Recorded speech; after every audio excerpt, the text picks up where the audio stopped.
Welcome to Thin Line Radio Podcast. This is Eric Gladstone. How's everybody doing today? Hope everybody's having a wonderful day, man. It is nice. It's about 50 degrees. Actually, it's about 60 degrees today.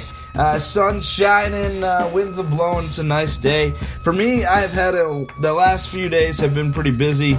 I've been at work. I am the FTO trainer, and my partner, she's also FTO trainer. So we've been on the search for some new employees. So we were doing interview. We were on the interview panel. So having some pretty good applicants so far. It's looking pretty good. So anyways, on that, Fireside, I've actually been busy too. I don't know, for how everybody know, I told you guys I'm involved, if you listen to the intro, I'm involved in police, fire, EMS, and also 911 dispatcher operator. And so I played fireman yesterday. We had a structure fire early morning. It was unfortunate though. I mean, we got there as fast as we could. I believe they called when it was already too late, but everybody got out of the house safely, which is good. None of the firemen got hurt. Everybody stayed safe. So all is well with that. It was unfortunate, like I said, the house was fully involved, and it eventually did burn down. But like I said, we did what we could. We were there. It was one of those things. And then after, I guess we kind of mopped that up. We left it, as best we could. Then later on that afternoon, I was doing interviews. We got a break in between the interviews, and then dispatch puts out a call for MVA, which is a motor vehicle accident. So fire department responds to that. We were dispatched as entrapment on this vehicle accident. Thank goodness nobody was entrapped. The guy was out of the vehicle. He was able to get out. He did get transported by ambulance. He had some injuries, but he was stable and doing fine the last time we heard.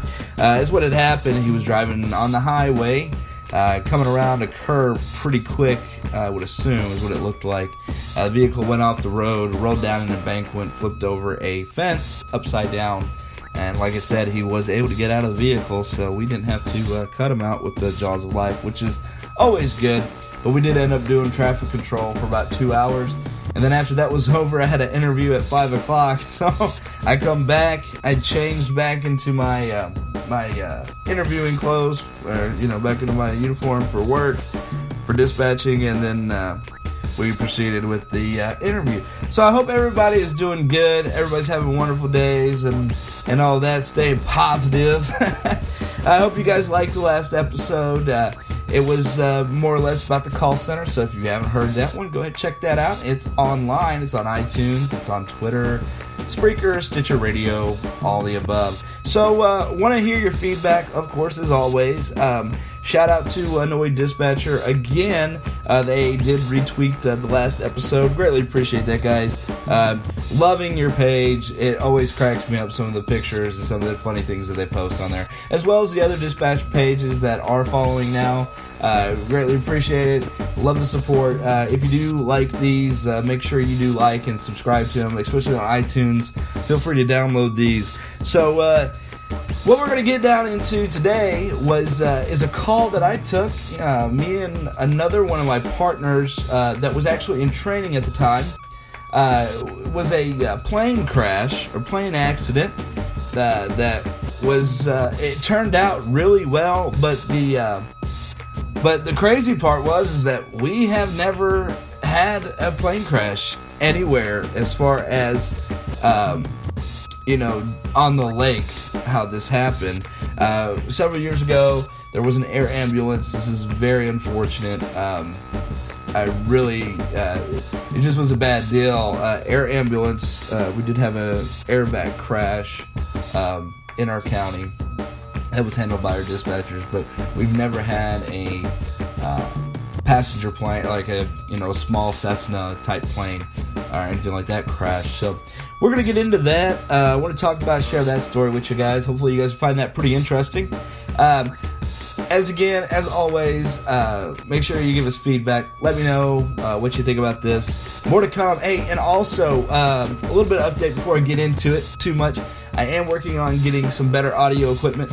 So if you guys are kind of, not hearing the audio very well or having a rough time hearing some of this, don't worry, I'm in the process of getting some pretty good equipment that's going to set it on pace. It's going to take a lot of this weirdness out of it. So hopefully you guys are enjoying this again. So anyways, into the story. Like I said, hope you guys like this. We're going to start it off.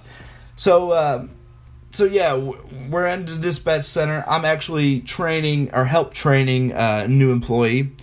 She was doing great. She was almost out of training when this happened, so she got stuck with me. We were working night shift. I was working night shift. She was working the swing shift or the mid shift, which is 11 to 11. I was working the 5P to 5A. Anyways, we're sitting there. It's a pretty busy night. We had several different things going on. I do remember that it was busy. And then it kind of slowed down a little bit. And towards, I would say it was probably about 8 or 9 o'clock, close for her time to go home.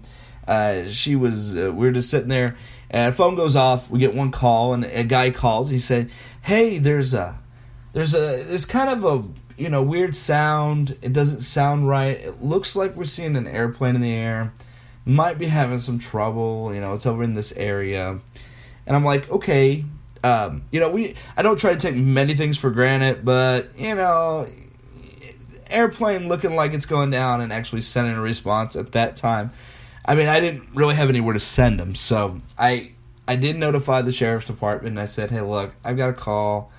They said the airplane's going down, or it looks like, can you have an officer maybe come down and just check the area and see what he can see?" And they're like, "Okay, we'll send somebody." So they send somebody down. In the process, after I get off the phone, my partner takes another 911 call, and it's the same thing. They say, "And this airplane is getting lower and lower. It looks like he's having an issue, but I'm not sure." So we're like, okay, got another call, log it, So we know we got somebody coming that way to take a look at it. So anyways, so we're going about our business. Another phone rings in, and it was 2 at the same time. I was on the phone, my partner was on the phone, 911, and they're saying, "Okay, I used to fly aircraft. This airplane is low, and its engine does not sound good." And then the last call, they said, "It's going right into the lake." And I said, first thing, where in the lake? Which part of the lake? Because our community and there's other towns that are close are divided by a lake. And it's Goose Ferry Lake. I'm not sure on the size of how big it is, but it's a man-made lake. It's pretty big. Anyways, so west side of the lake, they said, "Oh, it's South Fork, by the swim area there." I'm like, okay. And this is at night, which makes it way more fun. So the guy, it goes down, it's in the water. I look at my partner, I'm like, well, here we gotta send some people, so here we go. So I start paging local fire department, local first responders, ambulance, swift water rescue, Fairfield Bay Fire, because they have a boat. And then I paged out or notified our air ambulance, AirVac, notified them, had them come, and so it turned into a pretty big incident. Lots of agencies or departments were involved in this, so they get down there. Sheriff's office gets down there. We put some deputies in a boat with flashlights, high beam flashlights to look. It did confirm they did find the plane went right down in front of the swimming area there, and when they were looking around the plane initially, they didn't see like any leaks or any bad spills or anything like that, but the pilot was nowhere to be seen close to the airplane. So I got sheriff's office hopping on boats for Fairfield Bay. They go out. I got personal firefighters that are on the fire department that had their personal boats that volunteered their boats to go help search. They went out and searched. I had the local fire department. They were out there to look on the land to see. It turned into a big search party. And I don't remember how long it took, but the radio traffic on this was insane. Because I don't know particularly why, but the radio traffic was insane. I mean, once they got there, and I imagine everybody was a little wound up, because I know I was. And I'd never taken a call with a plane crash before. I mean, that was just odd for me. And then my partner, her big call, her first time almost going solo, and then she gets this call, and she just kind of looks at me like, oh my gosh, the plane's going down. So they get out there, and they're searching the water, searching everything. We're not finding the pilot at all, and which is not a good situation. I mean, we got to find this guy. Plus, other factors were, we didn't know who else was on the plane. We didn't know if it was just him. We didn't know if there was multiple people. So they ended up doing a full search before the night was over. This was several hours long. They ended up finding the guy. The guy was actually still holding on to his life preserver thing, the seat cushion. He had got out the front door, and he just assumed to float down the lake, and he ended up being totally fine. That's the best outcome you can have, especially something that's crazy traumatic about that. They picked him up in a boat. The sheriff's deputies found him, and some of the firemen found him. They picked him up, put him on the boat, brought him up to the shore wherever all the big staging area was for everybody. The ambulance, the chopper, actually assisted in lighting up the scene, especially on the lake. They had their light shining down to help see, search better. Which AirVac could see the plane, outline of the plane where it was because they were up in the air. So we had everybody staging out there.